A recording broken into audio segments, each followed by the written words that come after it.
Hello, BookTube. I have a little mail haul for you, a tiny little thing here that I just wanted to go through with you, as opposed to without you. Some periodicals and a book that was opened off camera, and a package that we can open together. The first two periodicals, that will be no surprise to any of you who watch this channel, are Asimov's and Analog, two of the three square-bound pulp periodicals that publish original science fiction in the United States. The third being the Magazine of Fantasy and Science Fiction, which I subscribed to, and then, much like with these two magazines at first, my subscription just went away, and so I have to buy it on the newsstand. I don't mind doing that. I wish I'd known ahead of time. I would just have continued sending somebody to the newsroom.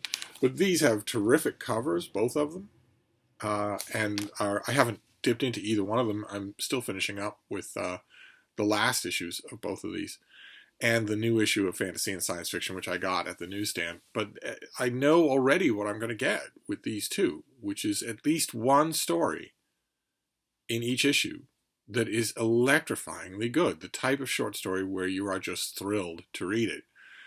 I know that I'm going to get that at least once in both of these, sometimes more than once. There will be annoyances. There'll be stories that are built around a gag, or since this is the 21st century, often there will be stories that are entirely about pronouns.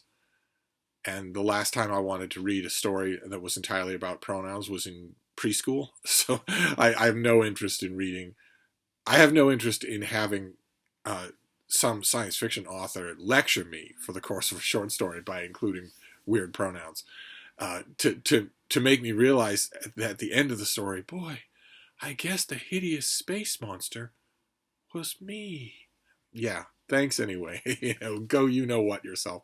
But for every one of those stories, there will be stories in here that are really earning their weight, that are terrific. So I know what to expect already. I have to get to these before the end of the year.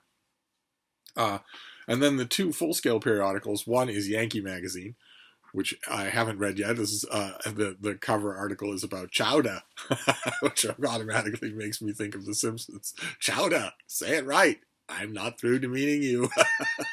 And it has an article on skiing like a local in Vermont. I'm not sure the true local Vermonters actually do ski. I think they look at that as something that guests do. But then the other magazine is The New Yorker, with a family decorating a pile of packages. It's cartoonishly bad artwork, but I like the thought behind it. And I looked at the table of contents. I haven't dug into this thing either. I looked at the table of contents, and there's an article. It's by Louis Menon on why we should read the so-called great books. I'm terrified to read the article because I know that it won't answer that question. I'd be willing to bet it won't even raise that question. I'd be willing to bet Boston cream pie that the article would be about why every single book that we consider to be a great book that's written by a man is not actually great. It won't be why should we read the great books. There are answers to that question. Instead, I have a feeling that it will be we're calling all the wrong books great, and I don't want to read even. I like Louis Menon as an author, but I don't want to read an essay like that. I will read it, but I'll know pretty early on, I would imagine, whether or not I'm trapped in some sort of, again, a protracted scold that I have no interest in reading whatsoever. But there's also one thing that I will not read in this issue is the movie reviews. The movie reviews are by Anthony Lane, a very talented writer that I don't, who's paid occasional prose I don't read anymore. He reviews in this issue, he does a double review of the Steven Spielberg revival, the new Steven Spielberg movie version of West Side Story, and a movie called Don't Look Out. And I've seen both of them. I have screeners to both of them. And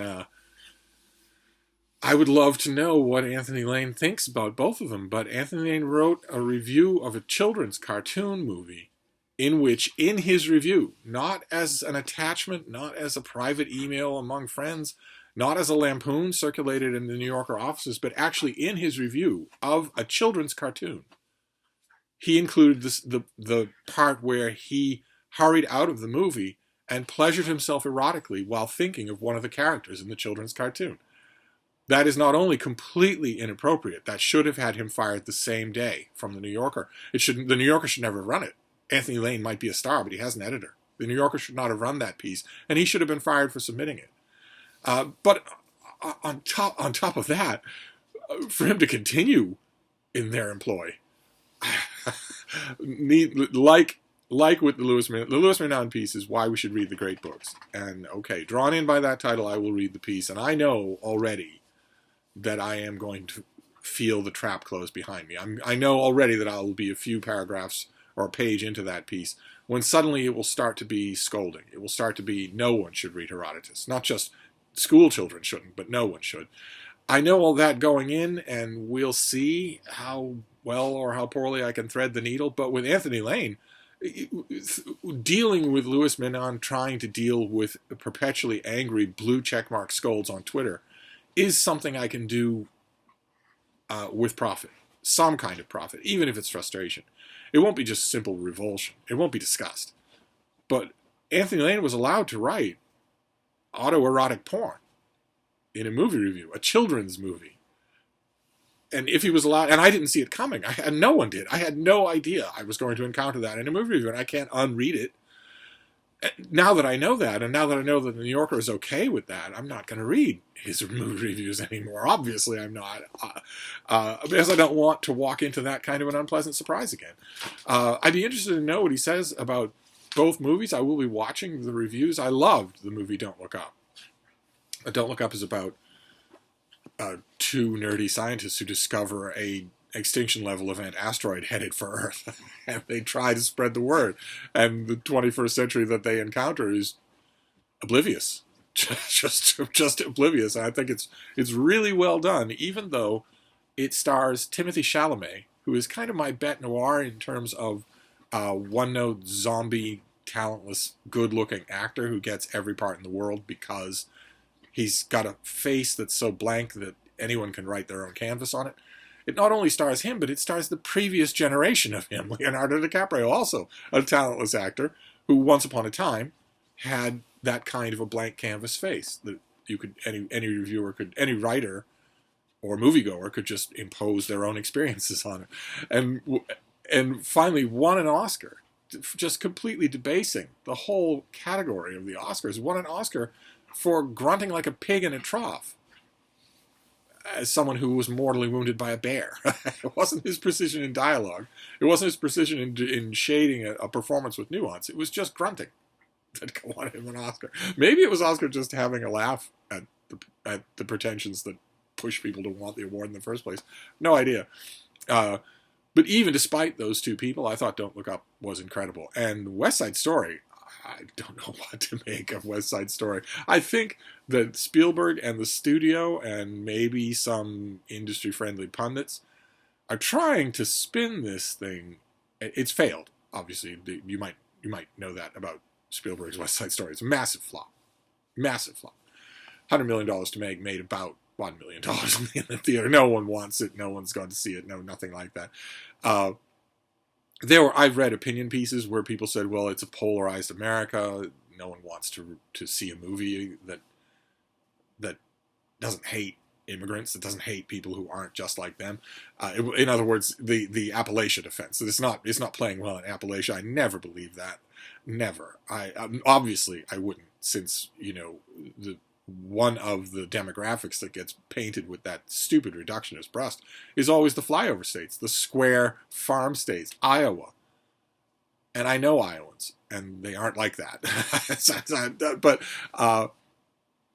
But I've also read pundits say, it's COVID and it's a different era and whatnot. That didn't stop Shang-Chi from being a hit. That isn't stopping Spider-Man No Way Home from being a massive hit. I've even read pundits say that the musical is over, that no one's interested in musicals anymore, where you're watching a movie and suddenly characters break into song. But that too, there have been many examples. Recent, La La Land had tons of critical acclaim, and audiences loved it.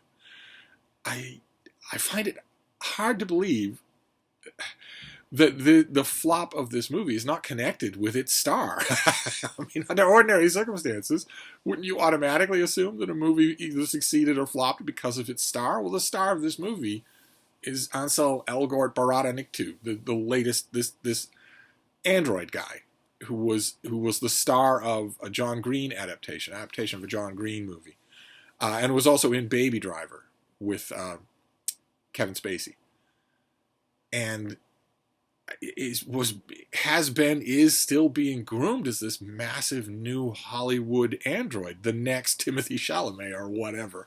He's got about 2 feet on Timothy Chalamet, but just a little while ago, this kid was the subject of a large amount of accusations of sexual impropriety, including with a minor. And he hand-waved it off, said that my recollection of what happened in these events is completely different. I wish nothing but good wishes on the people who are accusing me of ruining their lives or whatnot. But I can't help but think that the flop of the movie has something to do with its star. I mean, even if you discount the fact that I would in any other generation he would be damaged goods. You wouldn't like Kevin Spacey is now. You wouldn't be able to have him in a movie. I think he's got 4 or 5 high-profile movies lined up. But Hollywood seems intent on putting all their chips on this throw of the wheel. I don't get that. I don't think that will work. But it would be one thing if they were doing that and he was blindingly talented. But he's not. He's a plank of wood. And boy, oh boy, does it show in a movie where I mean, I don't know how many of you know West Side Story. I won't go on at length about it, but he has a role that is supposed to be dynamic, and if you put somebody in it who's not dynamic, it falls apart. I watched both the movies. I would never watch the Spielberg West Side Story again. I think some of the decisions that he makes in terms of adapting and moving around some of the songs, the show is absolutely chock-a-block with great songs, with great musical numbers. And Spielberg does a very intelligent, I would love to sit down and talk with him about why he moved things around, why he did what he did. Because it's not just a song-for-song, take-for-take remake of the first West Side Story. I would love to sit down and talk with him about that, but I would never sit down and watch the movie again. Whereas I could see myself watching Don't Look Up again. But I will have to content myself with the critical opinions of other critics because I'm not going to read A Dirty Old Man. I'm not going to do it. Anyway, that brings us to the books. And the one that I opened off camera is a new Penguin Classic Deluxe edition. These beautiful Penguin Classic Deluxe editions. I have half a bookcase of them right here in the little book room. And this one, it's a long time in the coming. For a long time, copyright said that Penguin couldn't do this. Now they finally can. This is The Sun Also Rises. Lovely, isn't it? Isn't that lovely? That's the front. And you've got the side flaps there with more color artwork, including this cartoon approach to the whole Lost Generation. And then the back, which has character names and little vignettes. Some of you might not like this cartoony style. I like it quite a bit. This has an introduction by Amor Towles, the author of The Rules of Civility and A Gentleman in Moscow. In which Amor Towles reminds us that The Sun Also Rises was written by a Hemingway who wasn't Hemingway yet. It was written by a Hemingway who had not yet created, much less started to believe, his own hype. And maybe, I wish that Amor Towles had hit this note a little stronger, that maybe that says some really important things about how differently this book reads from other later Hemingway. I could have gotten behind a dissertation 3 times that long that went along those lines. And I've read that in some Hemingway biographies. But this is just lovely. You've got the deckled edges and you can't really tell on camera, but it's a nice, tough, matte finish. And you've got the French flaps and the original artwork all throughout. If Penguin had to wait a while to do a Penguin Classic Deluxe edition of The Sun Also Rises, I'd say they made it worth the while. This is a lovely edition. It's Hemingway, yes, but it'll go on my shelf. Absolutely. And may even get a reread. I may reread it before the year is over. And then we have the one package that I didn't open, and then it'll be done. And, there's no reason to get excited about this, not extra, because this will be for next year. This will certainly be for next year.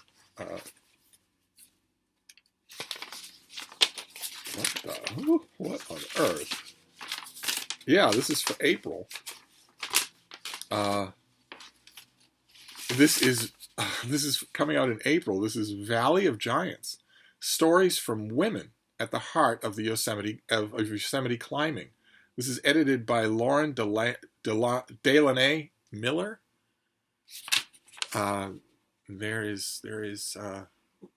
El Capitan there. Let's see what we have here.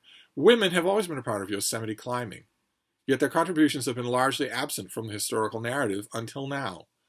In this book, editor and climber Lauren Delaney Miller seeks to rectify this injustice by sharing the stories, both famed and previously untold, from significant women in Yosemite climbing history. This first ever collection gathers journal excerpts, original essays, interviews, archival materials from almost 40 contributors, including Bea Vogel, who forged her own pitons. She made her own pitons. Molly Higgins, who participated in the first all-female ascent of the Nose on El Capitan, and Liz Robbins, who established routes during the Golden Age.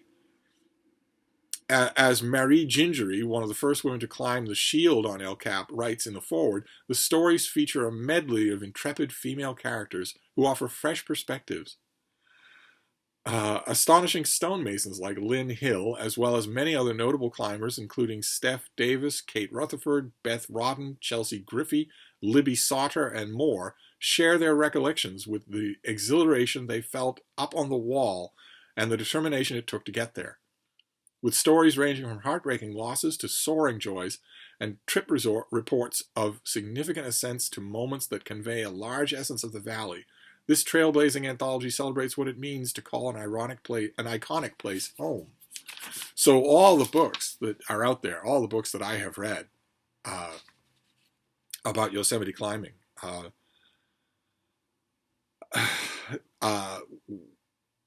will not be duplicated here. This will be something new, a new approach to that. Stories that I haven't heard a million times. Fantastic.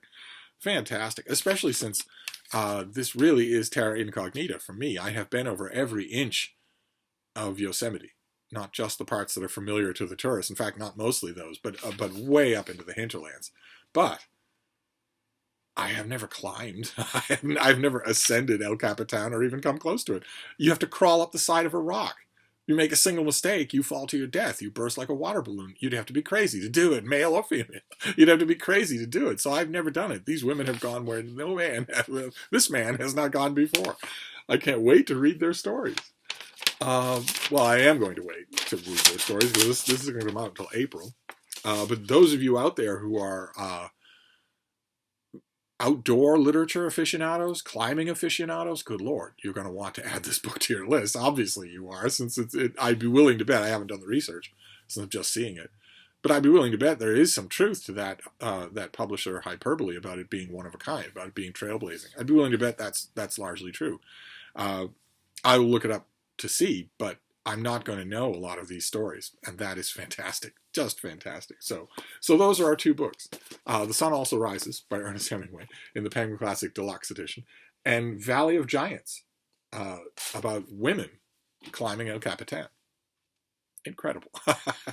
I've seen footage of people doing sheer rock wall climbing like that where they can't make the ascent and the descent in one day. So on the face of the rock, on the bare face of the rock, they'll set up a sleeping platform and just hang there. How are you supposed to sleep in conditions like that? How are you supposed to eat?